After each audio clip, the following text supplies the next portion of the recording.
Welcome to today's episode of the AARC Perspectives Podcast. I'm Miriam O'Day, AARC Senior Vice President of Government Affairs, and I'm joined today by Ron Pasewald and Lexie Caraway.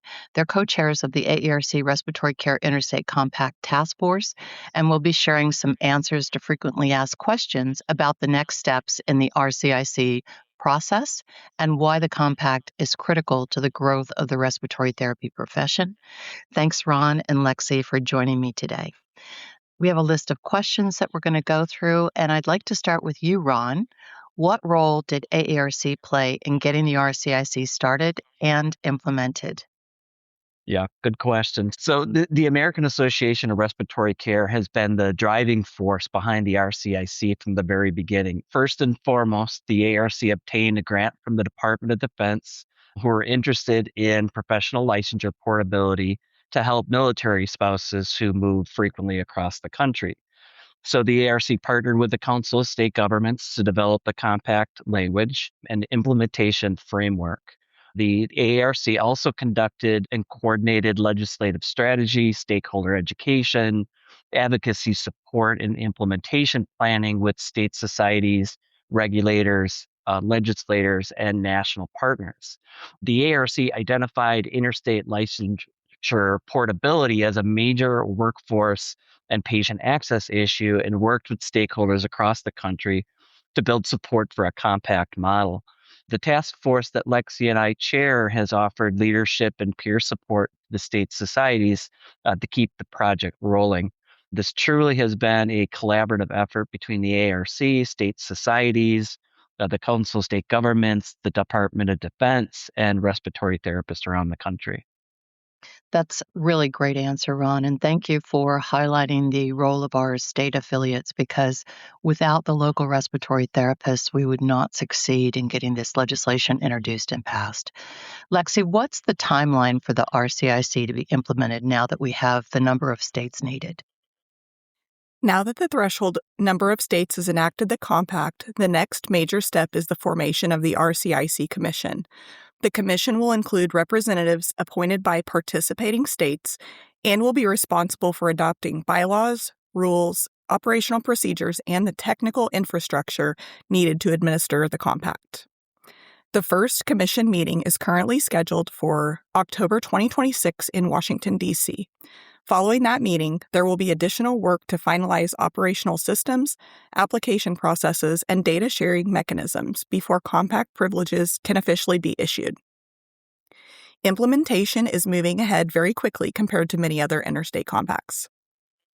Terrific. Thank you. It is a question that's frequently asked about when practitioners will be able to obtain their compact privileges. And so I'm glad that we'll be addressing that. Thank you for talking a little bit more about the process. Ron, when can RTs start applying for the compact license? Yeah, so respiratory therapists cannot apply quite yet because the operational systems and rules must first be finalized by the RCIC Commission. Once the Commission completes its organizational regulatory work, participating states will begin opening the application process for compact privileges. At this point, we anticipate additional updates after the first Commission meeting in October. The AARC and participating states will communicate broadly with members and licensees as soon as the application timeline are finalized. So respiratory therapists may be able to obtain the compact license in participating states as early as next fall in 2027. Lexie, can individuals apply for a compact or a multi-state privilege for a state they don't live in because they want to travel there? Yes, that is one of the primary benefits of the compact. Under the RCIC, a respiratory therapist holds a home state license in the state where they primarily reside. If that home state is a participating compact state, the therapist may then apply for compact privileges in other participating states. This allows therapists to practice in additional compact states without having to obtain a separate license in every single state. It is especially helpful for traveling therapists, telehealth services, military families, and providers who practice near state borders. However, therapists must still comply with the laws and regulations of the state where they are practicing. Thank you for that explanation, because I think that it's important that respiratory therapists understand that they will only be able to obtain a compact license if their state is a member of the compact, which is why it's so important now that we have 12 states that we move on, and that your task force is continuing to do outreach to the states that have not introduced or passed the legislation, because we'd like to have as many states participating as possible. So we really appreciate your good work on the task force, Lexie and Ron. Ron, another question that's been asked is, how can someone become a commissioner for the RCIC?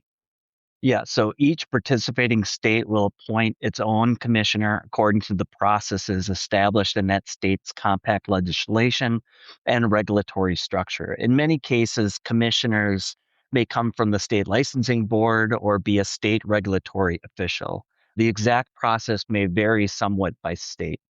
Individuals who are interested in serving should stay engaged with their state respiratory care board, state society, and AARC leadership, so they're aware of opportunities as appointments are made.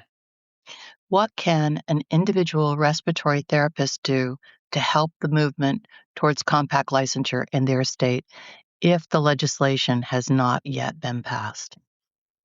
The most important thing people can do is to stay engaged and be in touch with their state affiliates who are leading the processes in their state. Respiratory therapists can participate in the State Respiratory Care Society. They can share real-world examples involving staff shortages, border practice issues, military spouse mobility, telehealth, or emergency response issues. They can also respond to AARC action alerts and advocacy campaigns, and they can help to educate colleagues and policymakers about what the compact does and what it does not do. Legislators respond strongly to hearing directly from practicing respiratory therapists in their home districts. Grassroots engagement continue to be one of the most important factors in moving the RCIC legislation forward. Thank you for reinforcing the need for grassroots advocacy and for respiratory therapists who are in practice weighing in on the RCIC legislation once it's introduced in their state. Is there anything that, I know both of you have been very engaged with respiratory therapists on the ground and also with the state respiratory societies or the task force. Is there anything that we didn't ask that you think it's important at this point as we move from a concept to implementation of the RCIC that either one of you would like to add for the edification of our listening public? I think one of the important things is, if you're not part of the compact and you haven't had that passed, it's really important that you reach out to your state society leadership, to the AARC, to try to get engagement in the process. We want to get as many states involved as possible. And one way you can do that is by making noise.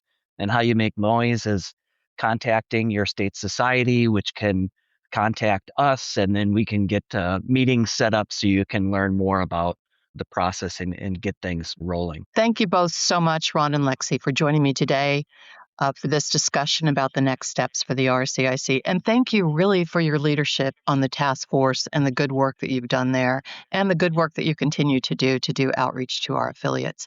For additional details and updates, keep an eye out on the AARC website at aarc.org.